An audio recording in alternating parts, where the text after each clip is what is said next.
In 1978, Donny Osmond wed Debbie Glenn in a clandestine ceremony, concealing the union for 4 years, fully aware of the storm it would unleash. He was proven right. When fans discovered the truth, they torched his records in public displays of betrayal. Debbie received chilling death threats through the mail. His own father, George, declared his career finished, and it was. Donny wouldn't grace the charts again for a decade. But the venomous letters weren't the darkest shadow cast. What Debbie endured in those years remains a topic Donny still shuns, cloaked in silence. Now, after 46 years of marriage, Debbie stays out of the spotlight, and the reasons are finally coming into focus. Donny Osmond entered the world on December 9, 1957, the seventh of 9 siblings in Ogden, Utah. His father, George, juggled roles as a postmaster, insurance salesman, real estate dabbler, and dairy farm partner to keep the family afloat. His mother, Olive, orchestrated the household and raised the brood. Devout Mormons, their faith was the bedrock of their lives, shaping every decision. Meeting during World War II at Defense Depot, Ogden, they wed in 1944, their shared values of discipline and unity anchoring them through fame's highs and financial lows. Music pulsed through the Osmond home. From toddlerhood, Donny mirrored his older brother's barbershop harmonies.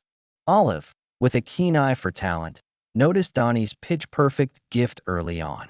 To nurture this without breaking the bank, she devised a system. Each child mastered one instrument and passed the knowledge to the others, creating a musical ripple effect. Donny's voice, crisp, vibrant, unmistakable, shone brightest. Olive, a savvy strategist, nudged him onto the stage with his brothers at age 5. The Osmonds' musical journey, however, sprouted from hardship. Their eldest sons, Verl and Tom, were born profoundly deaf, and doctors urged George and Olive to stop having children or institutionalize the boys. They defied the advice, raising 7 more children with normal hearing. The brothers' initial performances funded hearing aids for Verl and Tom, who later became the Mormon Church's first deaf missionaries, inspiring countless others. Life was lean in those early years. George worked multiple gigs, and Olive homeschooled all 9 via correspondence courses. Luxuries were scarce, but ingenuity thrived. The kids taught each other music to dodge costly lessons, and everyone pitched in to keep the home running. This grit, forged in scarcity, later fueled their recovery from a late 1970s financial collapse, when relentless touring erased towering debts. Donny debuted on national TV the day after his 6th birthday, belting "You Are My Sunshine" on The Andy Williams Show in 1963, his hip-shaking charm electrifying audiences. The family had relocated to Los Angeles after the older brothers wowed Walt Disney at Disneyland, securing a weekly slot on the show. Marie and Jimmy Osmond later joined the TV spotlight, cementing the family as household names. Donny had actually auditioned a year earlier at 5, strumming a tiny guitar and singing Elvis is everybody's favorite, unfazed despite no formal training. Earning $750 per episode, the Osmonds found relief for their stretched finances. The brothers had performed at Disneyland since 1959, but Donny's spark ignited their ascent. The show reached 30 million viewers weekly, catapulting them to fame. In 1965, the Osmond brothers signed with MGM Records, but their barbershop style clashed with the era's teen tastes. Producer Mike Curb pushed them toward pop, with Donny's piercing voice as their ace. Their first single flopped, peaking at number 96, but they persisted. Donny recorded at 3 a.m. to cut studio costs, sometimes dozing on the floor between takes. MGM invested $50,000 over 2 years, a bold bet on an unproven act. By 1967, Donny, at 9, drew comparisons to 8-year-old Michael Jackson, sporting rhinestone jumpsuits and spinning across stages like a young Elvis. Yet Disney rejected a proposed family show, deeming them too wholesome, a sting that lingered. Their Mormon-rooted clean image, initially a liability, became their hallmark during their 1970s zenith. In 1968, they opened for Jerry Lewis in Las Vegas, but the rowdy crowd, boozy and brash, heckled 10-year-old Donny, pelting him with ice cubes. George responded with grueling 12-hour rehearsals, leaving Donny's feet bloodied from dance. It nearly crushed him, but forged an ironclad work ethic. In 1969, they recorded in Muscle Shoals, Alabama, where producer Rick Hall tried an R&B edge. Donny, 11, stunned session musicians, but when lyrics veered rebellious, George halted the $15,000 session, prioritizing faith. The breakthrough arrived in 1970 with One Bad Apple, hitting #1 on the Billboard Hot 100 in February 1971 for 5 weeks. Mistaken for the Jackson 5, Michael Jackson later said they nearly recorded it. The gold-certified single sparked Osmond mania. In 1973, 10,000 fans mobbed Heathrow's rooftop, collapsing a balcony and injuring 18. Airports banned their flights due to fan-fueled chaos. Fame exacted a toll. From 1971 to 1972, the Osmonds played nearly 200 shows annually. At 14, Donny collapsed from exhaustion. George called it character building. Even post-appendix surgery, Donny read thousands of fan letters during recovery. They voiced a 1972 ABC cartoon series, juggling concerts and TV. The relentless pace sowed seeds of Donny's later anxiety and breakdown. Financial mismanagement bled them dry, losing $80 million to bad investments.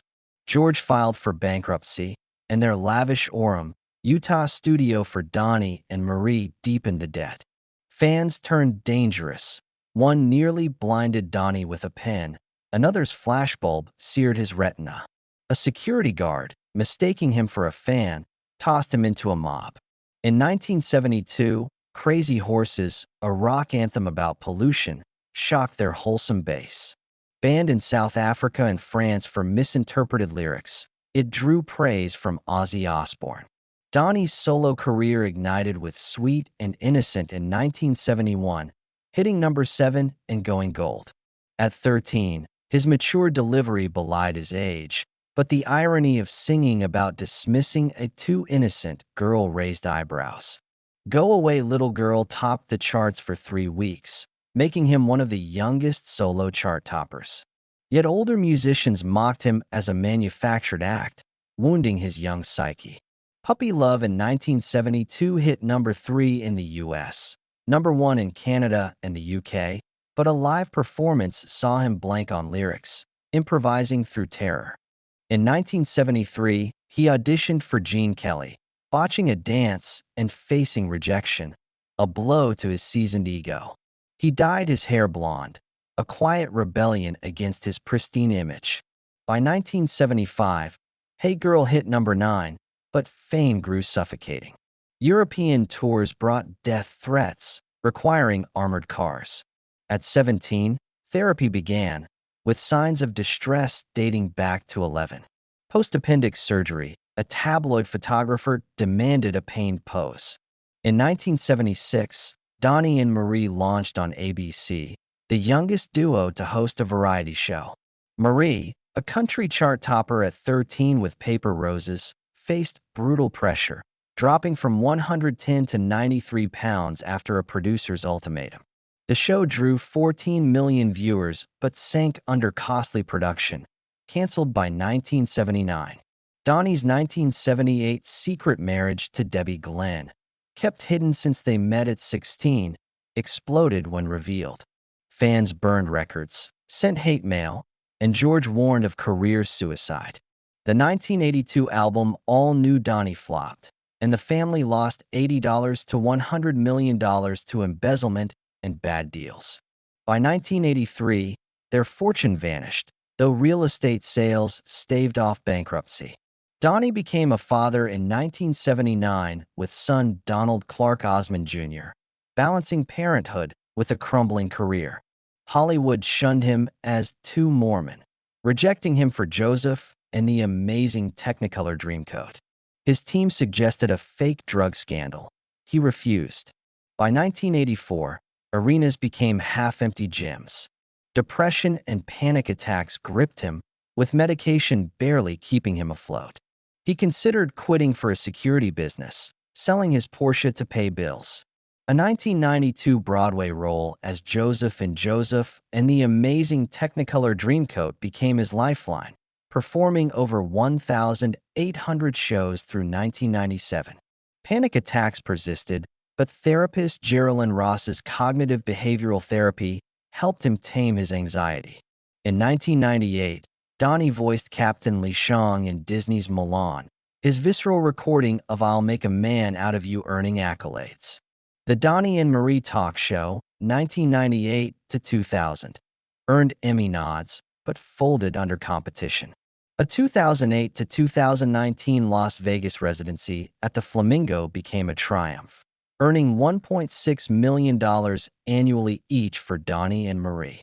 In 2019, Donny competed on The Masked Singer as the Peacock, reconnecting with younger fans. His 2021 album, Start Again, blended classic and modern R&B, proving his resilience at 63. A 2021 solo Vegas residency, extended through 2026, featured a digital duet with his 14-year-old self. Vocal surgery in 2015 forced 3 weeks of silence, but he rebounded. Diagnosed with social anxiety in 1996, Donny credits Debbie, his rock for over 44 years, for guiding him through darkness. Their story, shadowed by fan backlash and personal trials, endures as a testament to love and perseverance. Share your favorite Donny Osmond moment below, and don't forget to like and subscribe for more celebrity stories. Until next time, this is diving into the lives of the stars who shaped our world.